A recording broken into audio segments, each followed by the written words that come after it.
In the vast emptiness of space, where stars twinkle with indifference at the petty affairs of sentient life, there exists a structure so magnificent that even the most jaded of space travelers pause to gawk.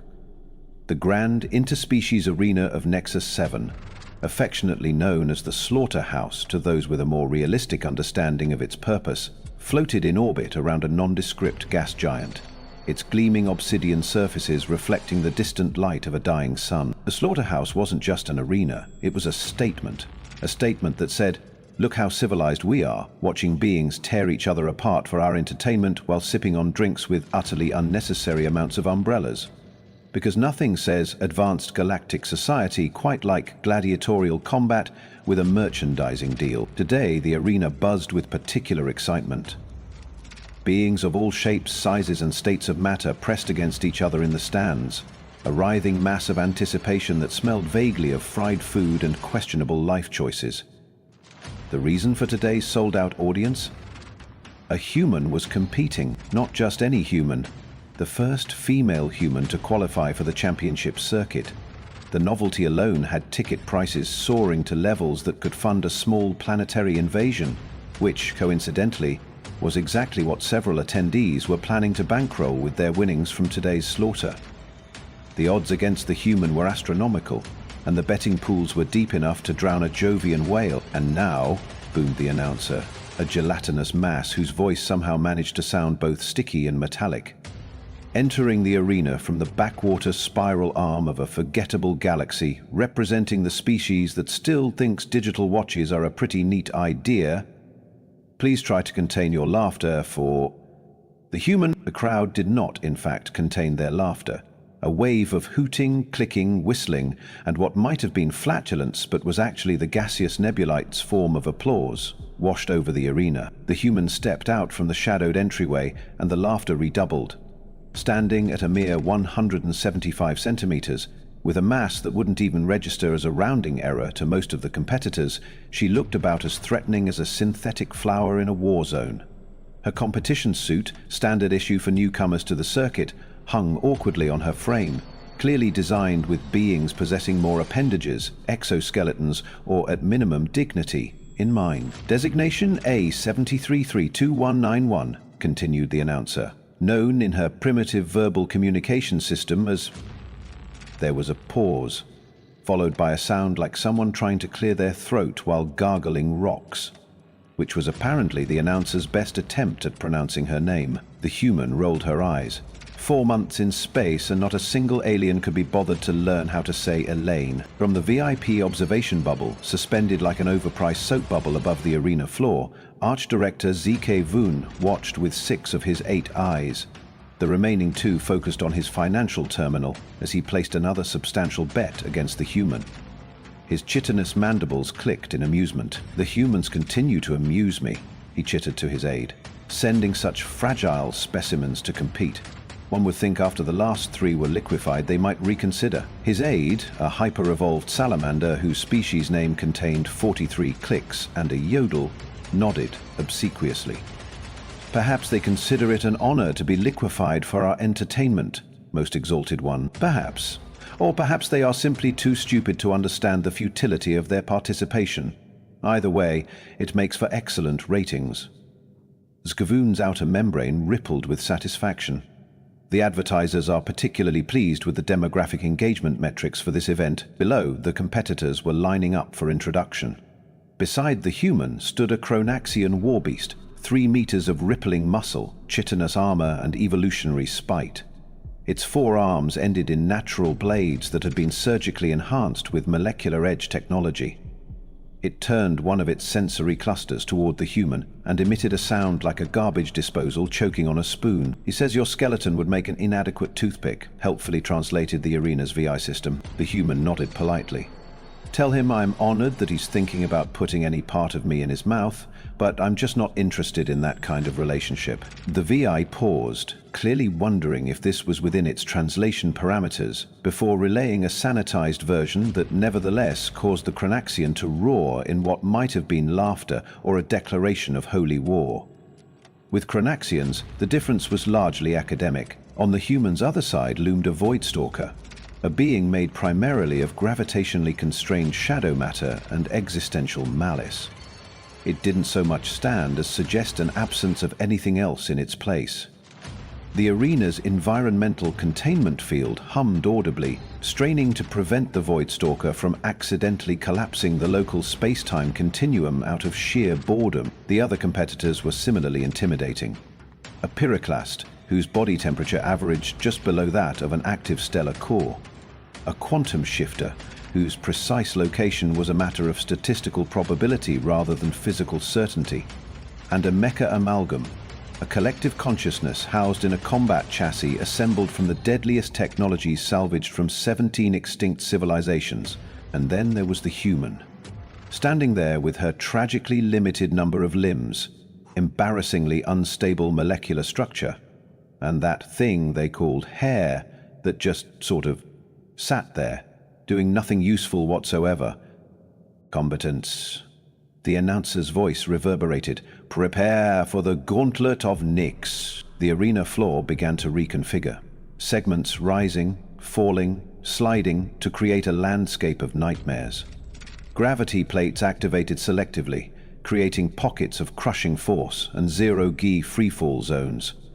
Weapon dispensers emerged at strategic points, offering instruments of death that ranged from the primitively brutal to the quantumly abstruse. The rules are simple, continued the announcer, although what followed was a 12-minute explanation that would have required an advanced degree in non-Euclidean game theory to fully comprehend. The simplified version: survive, kill, advance through the phases, be the last one standing. Points were awarded for style, brutality, and audience engagement. Deductions for dying, which seemed rather harsh, but was apparently standard policy. Throughout the explanation, the human's expression remained neutral, almost bored. She stretched casually, joints popping in a way that made several nearby aliens wince in sympathetic structural failure anxiety. In the stands, a group of cephaloparian scholars observed with academic interest. Note the human's pre-combat ritual, one tentacled academic remarked to another. The seemingly random articulation of joint structures must serve some psychological preparation function. Indeed, replied his colleague, adjusting her monocular sensory appendage. Though it seems inefficient to announce the precise locations of one's structural weaknesses to opponents. Perhaps it's a form of intimidation, suggested a third, demonstrating repair capabilities for anticipated damage. Or simple stupidity, concluded the first. Our research suggests that's the most plausible explanation for most human behaviors. The starting klaxon sounded, a noise engineered to be universally unpleasant across all known sensory perception types, and the competitors exploded into action. Except for the human, she just stood there, looking around with an expression that suggested she was trying to remember if she'd turned off the stove before leaving home. This was widely regarded as a tactical error. The Chronaxian immediately engaged the pyroclast in a devastating exchange, blade limbs slashing through superheated plasma, causing miniature solar flares with each contact. The Voidstalker phased partially out of conventional reality, becoming a predatory smudge that pursued the quantum shifter through probability space. The mecha amalgam deployed a dizzying array of weapons systems, transforming from humanoid configuration into something resembling an inside-out Death Star with anxiety issues. And the human walked. Just walked. Calmly, with purpose, but without any apparent concern for the apocalyptic violence unfolding around her. She navigated toward a weapons dispenser that had been largely ignored by the others, likely because it contained what the arena classified as primitive projectile weapons, essentially museum pieces considered too simplistic for serious competitors. The audience watched in bemused confusion. Was this some strange human strategy, a malfunction in her combat programming?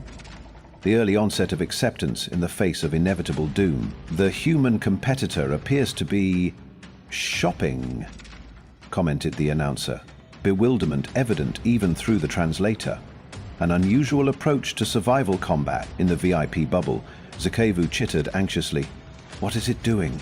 Why isn't it fighting or fleeing or at least providing us with the courtesy of dying spectacularly? His aide offered a placating gesture with his auxiliary appendages.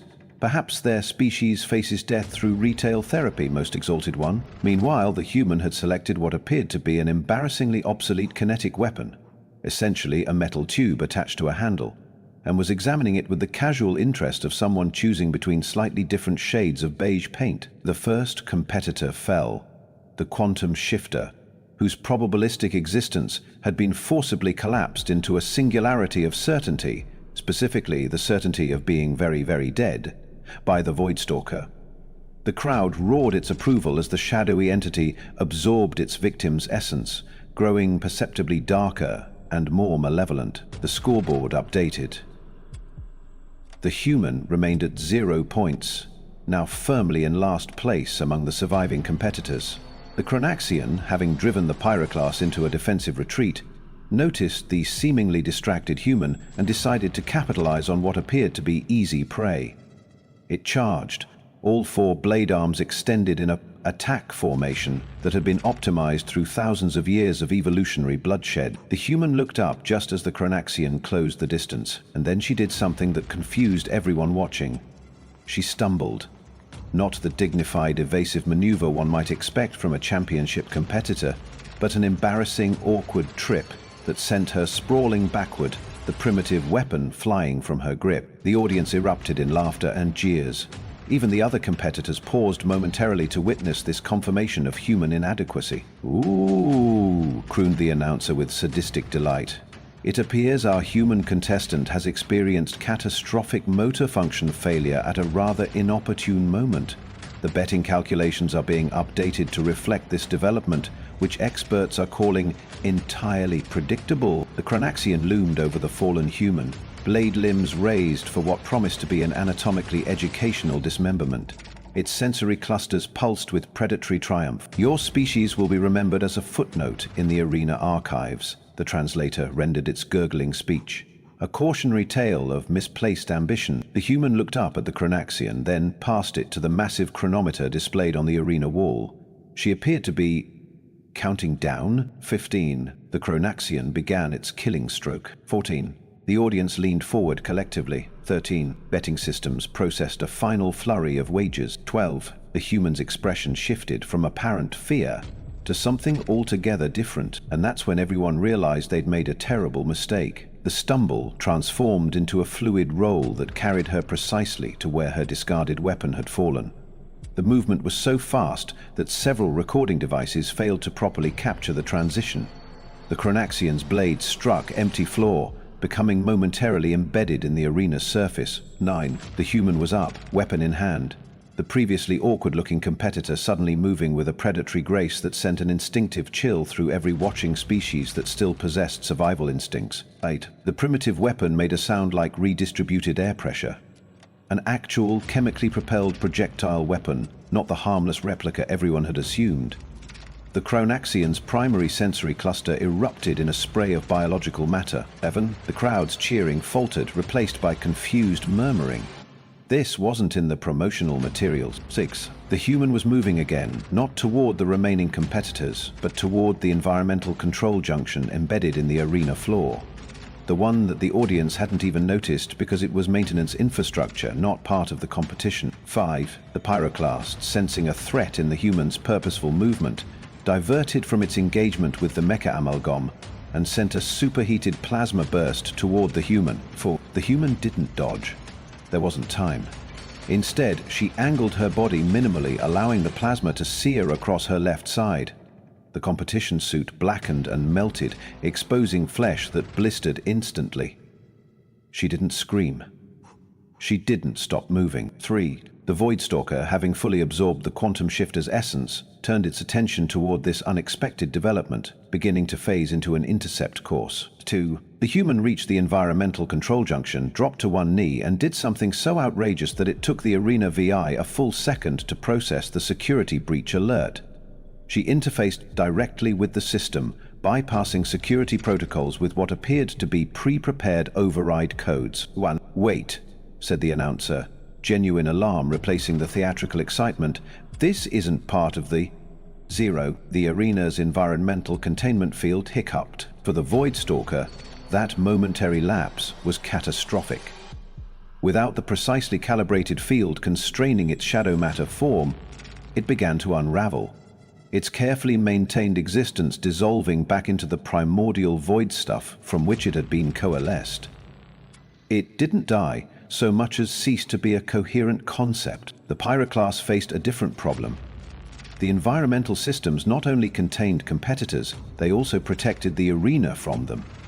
Without thermal regulation, the creature's stellar core heat began to affect its surroundings. Arena floor panels warped and bubbled beneath its feet. Atmospheric scrubbers failed to compensate for the sudden temperature spike, and the air around it began to combust. The mech amalgam, perhaps the most dangerous competitor under normal circumstances, found its sophisticated systems bombarded with conflicting emergency signals as the human executed what was clearly a pre-planned series of system commands through the environmental junction. Weapon systems locked, targeting arrays scrambled, and its collective consciousness experienced the digital equivalent of a blinding migraine. In the stands, panic was replacing confusion. This wasn't entertaining violence, this was actual danger. The protective barriers between the arena floor and the audience seating flickered ominously. Zekavoon was screaming into a communication device. Override, override, implement emergency shutdown. His exoskeleton had shifted to emergency coloration, a particularly unflattering shade of terrified mauve, but the human wasn't done. With 3 competitors effectively neutralized in the first 15 seconds after her fall, she returned her attention to the wounded Chronaxian. The creature had managed to free its blade limbs from the floor and was attempting to orient itself, despite its destroyed primary sensory cluster. "You know what the difference is between us?" the human asked conversationally, her voice carried by the arena's audio system. She didn't wait for an answer. "You evolved to be a perfect killing machine. I evolved to adapt." She raised her primitive weapon again, but instead of firing at the Chronaxian, she turned and shot the nearest audience barrier projector.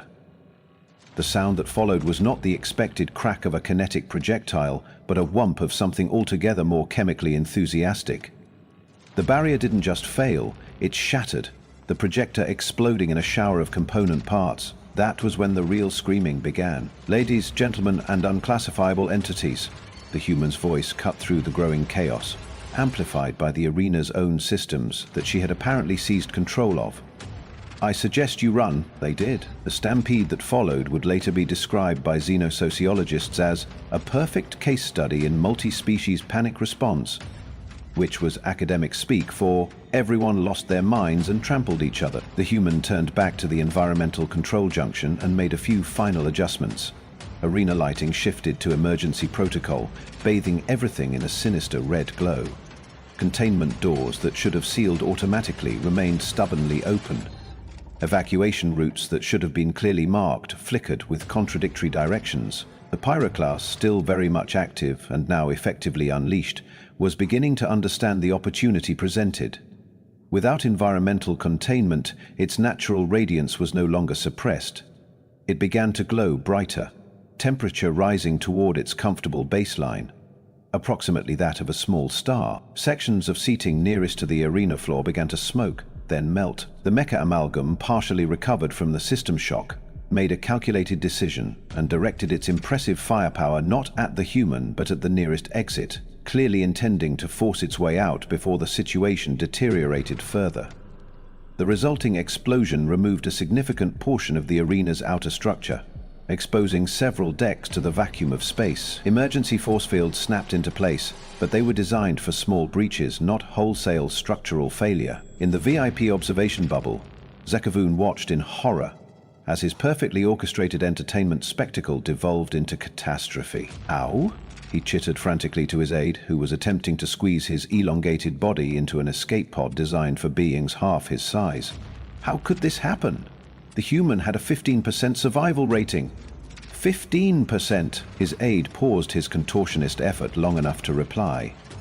"Perhaps, most exalted one, our statistical models failed to account for humans being vindictive assholes." Zekavoon had no time to consider this philosophical point, as the observation bubble's support struts chose that moment to succumb to the structural stresses rippling through the arena.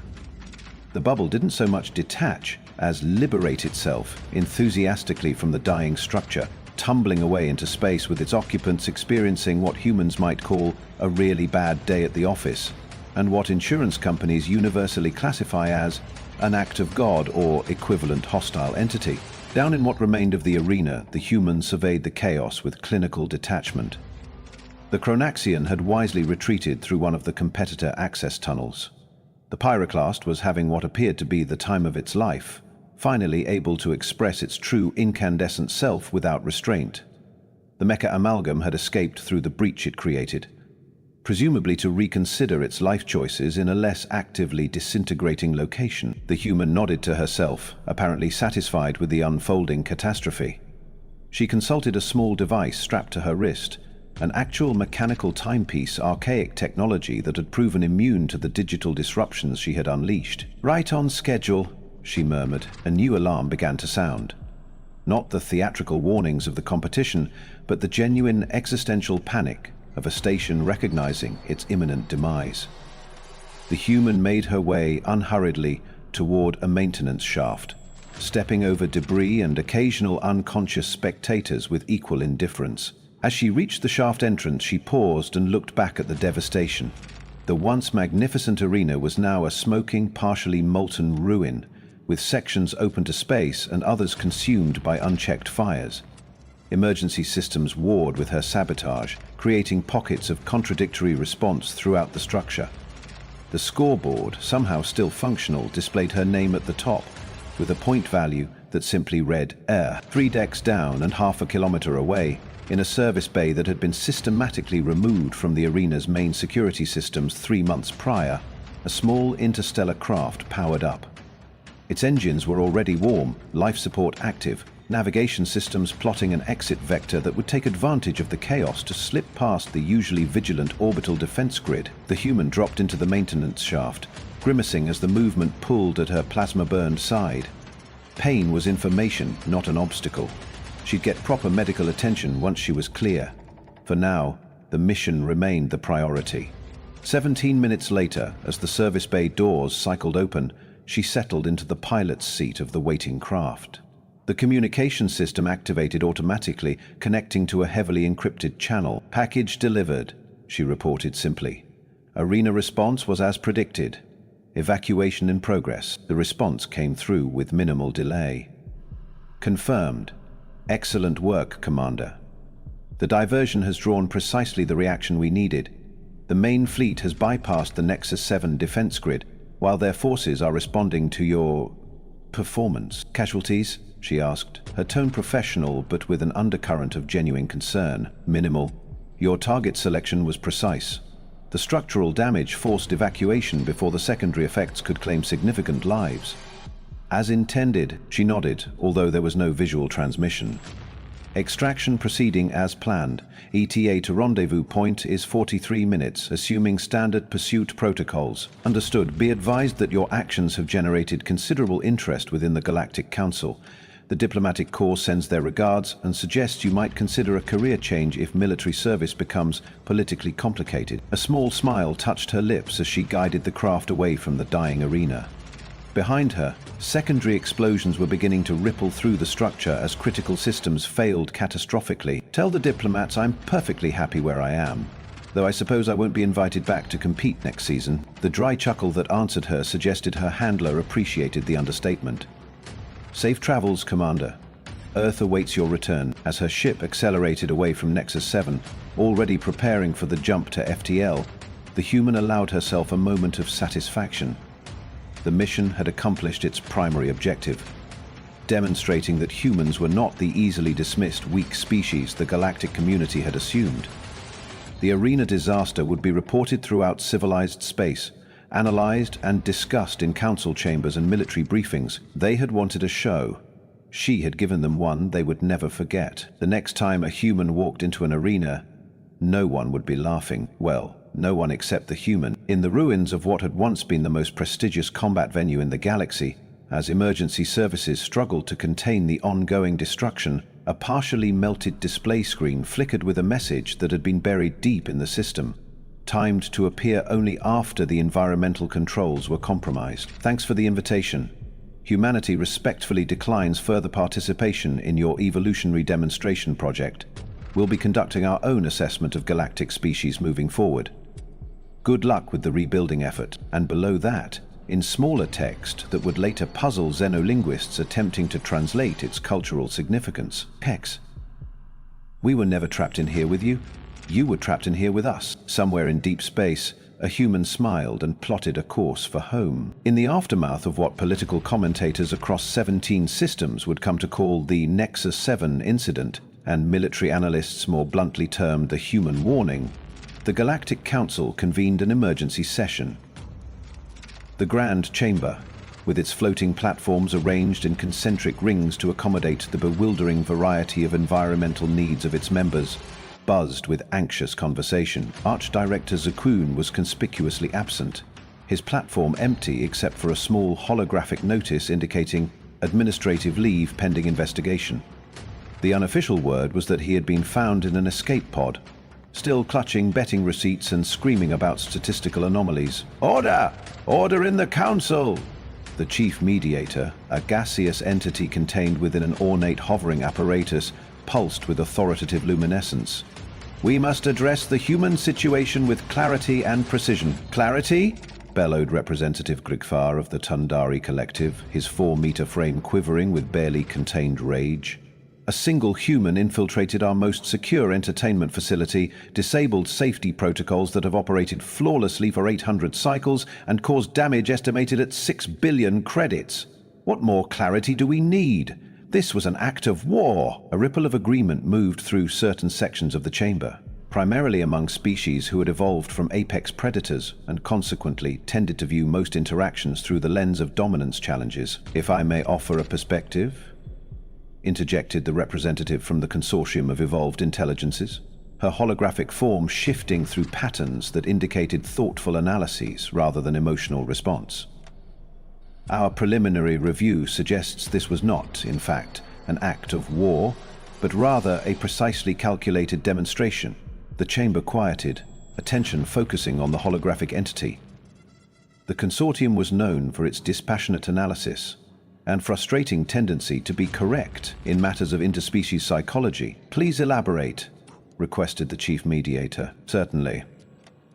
The human operative could have caused significantly greater casualties had that been the objective. Instead, we observe a pattern of choices designed to maximize structural damage while minimizing loss of life. Furthermore, the timing of the event coincided with the deployment of a human fleet just beyond the Orion Spur. However, this fleet engaged in no aggressive actions. They simply watched." New murmurs rippled through the chamber, these tinged with a different quality of concern. "Are you suggesting," asked a representative of the Photosynthetic Alliance, light patterns flickering nervously across its leaf-like appendages, "that this entire incident was a form of theater?" "Precisely," confirmed the consortium representative. "A demonstration of capabilities carefully staged to alter our perception of humanity without crossing the threshold into actual warfare. Note that their communication following the incident specifically referenced an evolutionary demonstration project. They are informing us that they reject our assessment of their species, while simultaneously providing a new data point for us to consider." A contemplative silence fell over the assembly as the implications sank in. "The arena combatant," ventured a small, previously silent representative from the Historical Documentation Collective, "was not a random selection, was she?" "No," confirmed the consortium. "Our intelligence indicates she is a high-ranking Special Operations Commander. The choice was deliberate, sending someone who appeared physically unimposing by galactic standards, knowing our tendency to equate size and visible weaponry with threat level at the highest tier of the chamber, where the eldest species maintained their positions of ceremonial authority. An ancient entity stirred. The witness of Rakashti, one of the first spacefaring civilizations, rarely contributed to council proceedings. When it spoke, even the most fractious representatives fell silent. "We have seen this before," it intoned, its voice like stones grinding together after eons of stillness. "Young species who appear harmless until provoked. Those who watch and learn before revealing their nature. The quiet ones who use our assumptions as weapons against us." A nervous tremor passed through the chamber. "What do you recommend, witness?" asked the chief mediator. Formal protocols momentarily set aside in deference to ancient wisdom. The ancient being's sensory apparatus adjusted, focusing on the holographic display showing the damaged arena, now a broken husk floating in space. Learn from this. The humans have not declared war. They have issued an introduction. They allowed us to define them according to our expectations, then demonstrated the folly of those definitions. This is not aggression, it is communication. The witness's platform began to withdraw, a sign that its rare participation was concluding. Before fully receding, it added, "And perhaps consider that a species capable of turning entertainment into strategic revelation might approach all interactions with similar creativity." As the emergency session continued well into the cycle, debates raging about appropriate responses and security reassessments, a curious phenomenon was occurring throughout civilized space. The underground recording of the arena disaster, captured by spectators and security systems before being officially classified, had become the most viewed content in galactic history, not because of the destruction, though that was spectacular enough, not even because of the political ramifications, though those were significant. The fascination stemmed from that moment, that precise 15-second countdown between when everyone thought they understood humans and when they realized how catastrophically wrong they had been. The arena had cheered when she fell. 15 seconds later, they were running for their lives. And somewhere between those 2 points, the galaxy's understanding of humanity had fallen as well, never to be rebuilt in quite the same way again.